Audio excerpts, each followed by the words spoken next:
Muy buenas tardes a todos, bienvenidos una semana más al podcast de Sociología y Política. Yo soy Inés Muñoz y estamos aquí con mi compañera Lucía Nieto.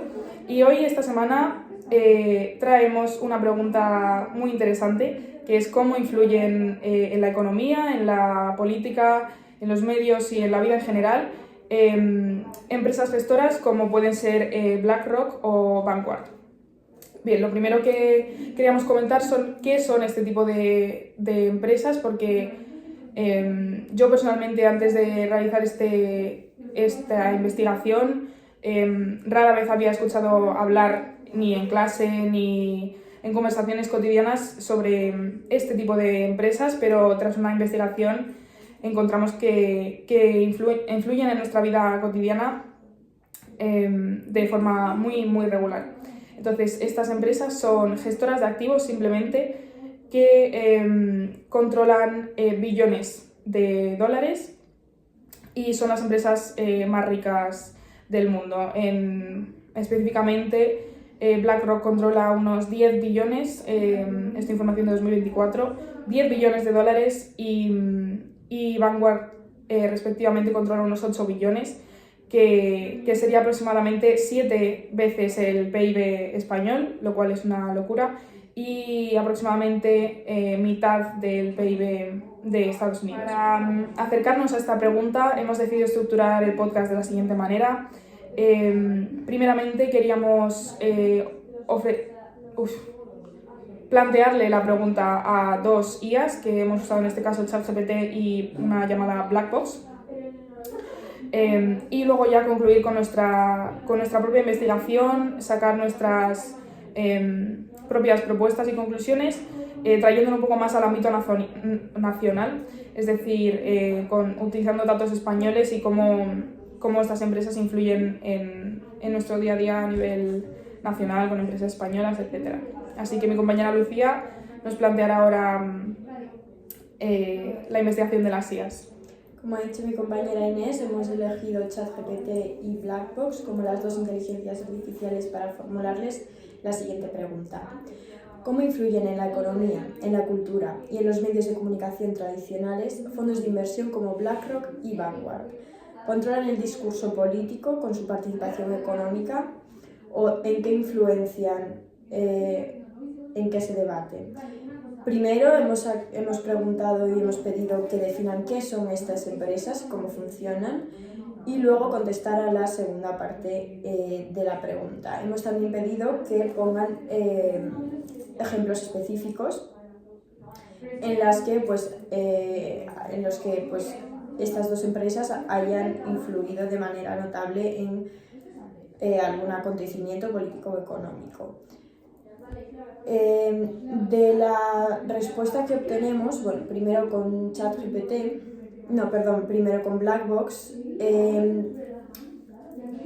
pues contesta de manera correcta a qué se dedican estas empresas, cómo invierten, pero sí que lo que notamos es el lenguaje que utiliza muchísimo la palabra pueden influir, o participan en asociaciones, o pueden afectar, o pueden tomar decisiones que afectan. Siempre hay esa condicionalidad, nunca se refieren a la acción de estas empresas como algo que pasa, y como algo concreto y algo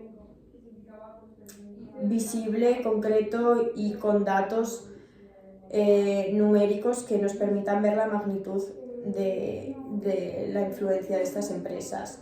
Por otro lado, ChatGPT sí que observamos que utiliza algún término más concreto como déficit democrático o greenwashing o privatización de decisiones públicas.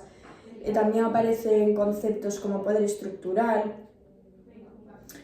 pero de manera general lo que observamos es que ninguna de las dos inteligencias artificiales ni pone ejemplos concretos con nombres de empresas, con datos numéricos, con porcentajes. No hay nada de esto en sus respuestas, y esto evidentemente repercute en la precisión y en la percepción que puede tener el lector o el oyente sobre estas empresas, porque no tienes unos datos concretos que te permitan visualizar correctamente la magnitud del asunto. Ya se puede ver un poco por dónde van los tiros, ¿no? Con estas empresas, supongo, porque verdaderamente es algo que está totalmente fuera de nuestro alcance. Cualquier cosa que busquemos en internet, información en las IAs, por ejemplo, nada resulta objetivo. De hecho, el otro día vimos en clase, ¿no? Como en estas empresas no es una ley publicar quién las controla, etcétera. O sea que realmente no se puede saber. Como por ejemplo, bueno, como he dicho anteriormente, que yo personalmente no había escuchado hablar de ninguna de estas empresas, ni mucho menos de sus directores. Es decir, el director, el máximo, ¿cómo decirlo?, el máximo cabeza de BlackRock se llama Larry Fink. Yo en mi vida había escuchado había escuchado ese nombre. Es una persona que no sale en los medios. De bajo perfil, que nunca aparecen en ninguna parte. Efectivamente. Entonces, de aquí queríamos introducir un poco, responder a la pregunta más en base a nuestra investigación propia. A los datos que hemos recopilado. Efectivamente. Y lo primero que queríamos abordar es que BlackRock, tanto BlackRock como Vanguard, tienen un poder que no pasa por las urnas. Es decir, nosotros no sabemos quién realmente está detrás de todo esto. Esto lo llevamos tanto al terreno económico como político.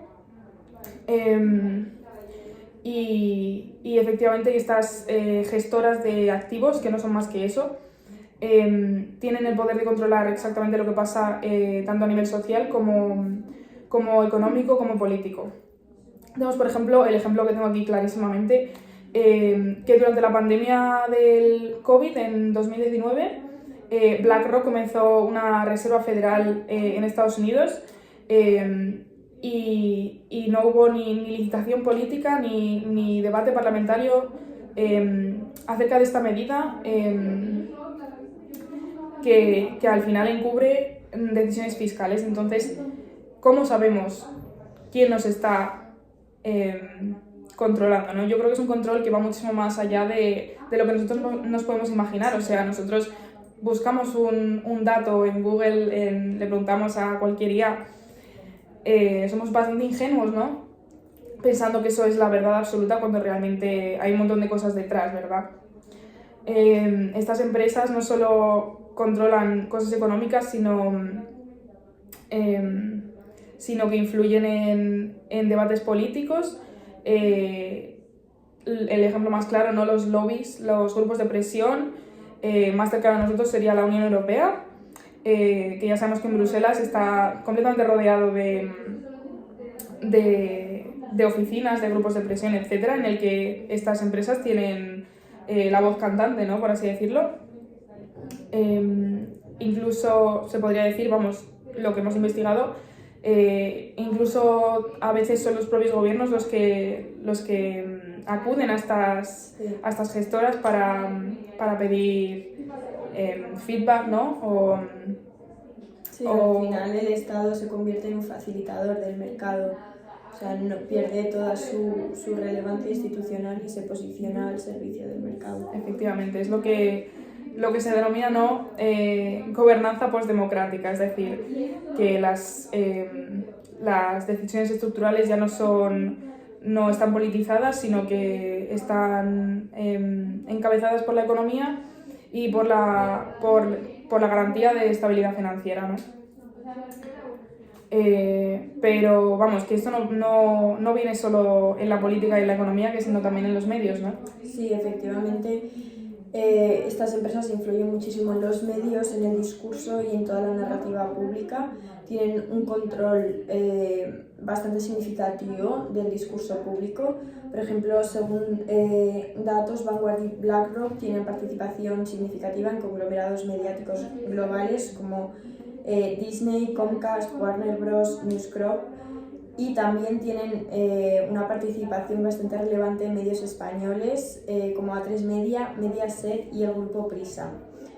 Esto sí que es cierto que no implica una censura directa, no es algo que sea palpable, digamos, por el público, pero sí que hay una falta de crítica, ¿no? Toda la crítica o todo lo innovador o todo lo vanguardista que puedan tener pues, programas o periodistas o cualquier crítica que se pueda hacer al sistema ya está contemplada en el propio sistema, de manera que no existe espacio para una crítica estructural, no existe espacio para un cambio significativo porque esa crítica está controlada. O sea, claro, evidentemente si este tipo de empresas son las que financian estos grupos, pues no van a recibir un tipo de crítica salvaje, está todo contemplado dentro de los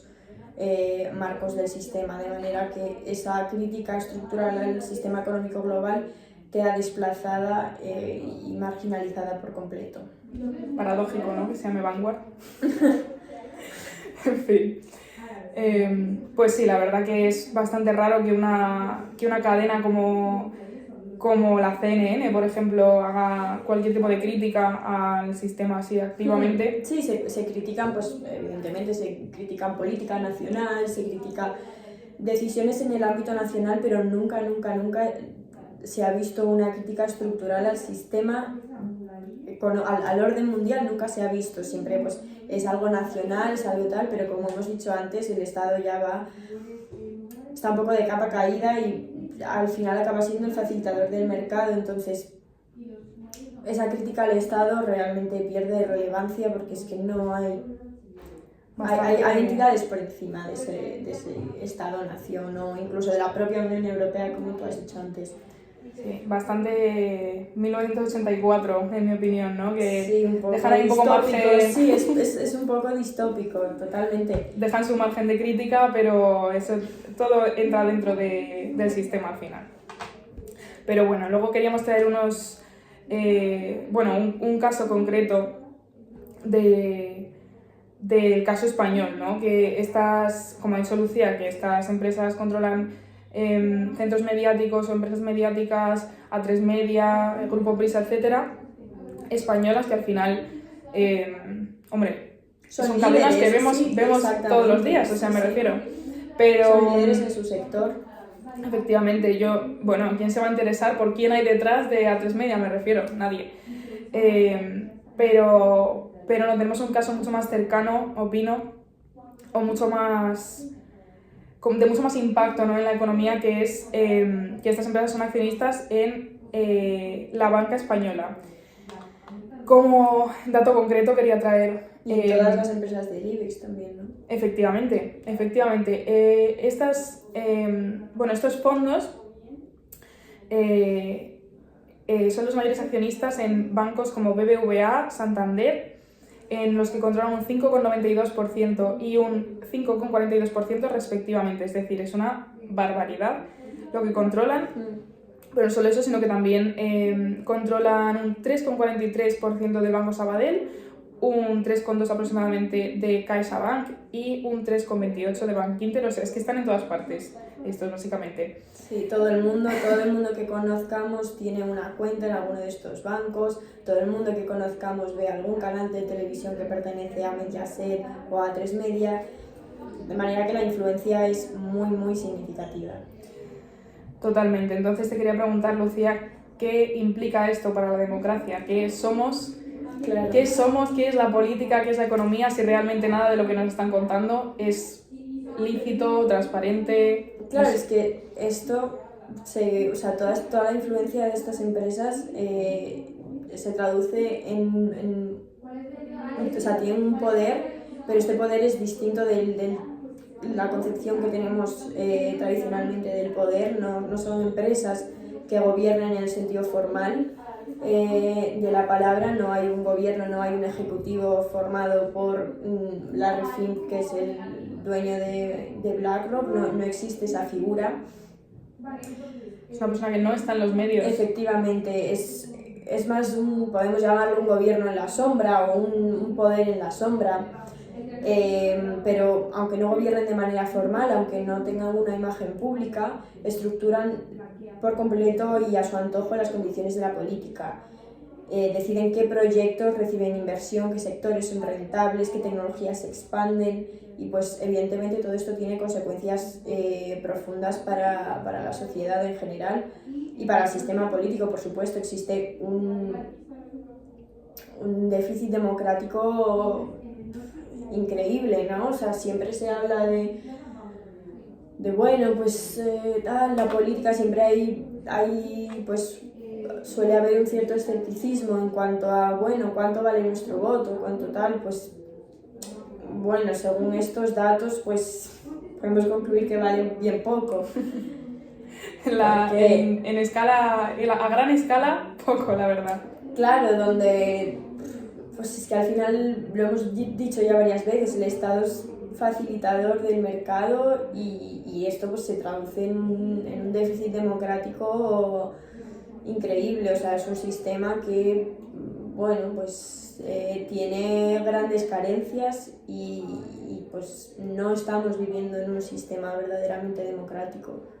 Sí, realmente la conclusión que yo sacaría sobre toda esta discusión tan interesante sería que estamos ante un poder completamente invisible, sí. Estamos ciegos ante sí, la verdad, pero no es culpa nuestra. También es cierto que yo me gustaría puntualizar que aunque sí que pues hay un déficit democrático, hay una falta de democracia, hay una falta de poder de la ciudadanía, también creo que esto es principalmente a gran escala y que en lo personal, yo sí que creo que existe un margen para el cambio, pero en comunidades locales, en entornos locales, en barrios, a lo mejor en ayuntamientos, a lo mejor sí que no tanto a gran escala, pero tampoco queremos pintarlo esto como un fracaso absoluto, esto no vale para nada. Pues yo sí que personalmente creo que hay espacio para el cambio, pero igual no a gran escala y veo muy difícil, sí que es cierto, el llegar a que se produzca un cambio desde arriba, se produce pues en entornos locales y en ámbitos más pequeños, en mi opinión. Si hagas un cambio que nosotras lleguemos a ver, ya si no para el futuro. Pero como es la frase que tú dices siempre, que me gusta mucho, es no podemos disputar lo que no nombramos, ¿verdad? Y es justo lo que está diciendo Lucía ahora, que lo único que podemos hacer ahora realmente es darle visibilidad a estos casos, pedir transparencia y... Sí, evidentemente esto, pues a ver, es un poco desmoralizante, pero tampoco hay que tirar la toalla, ¿no? Tampoco hay que rendirse ante la situación. Qué cara más positiva nos da Lucía siempre en los episodios, pero bueno, pues yo diría que aquí concluimos, ¿no?, el episodio de hoy. Sí.